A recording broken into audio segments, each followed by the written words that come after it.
Vous connaissez cette collection de livres?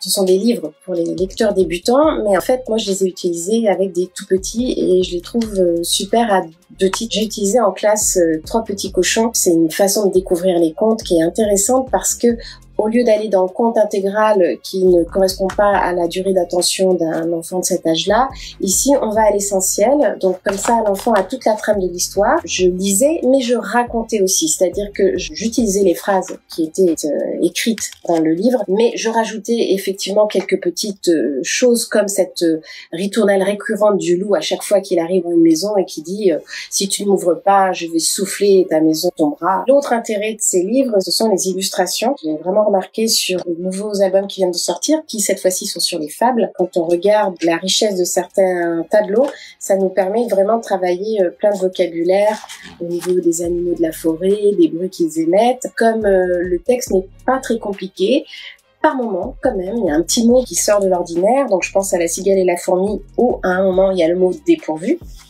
Donc ça va nous permettre de travailler ce mot avec les enfants. À la fin des albums avec les fables, on retrouve la fable originale. Et pour les enfants qui sont en train d'apprendre à lire, et ça peut arriver très vite en maternelle si on arrive à suivre leur élan vers les lettres, vers les sons, ce sont des albums parfaits pour des lecteurs débutants.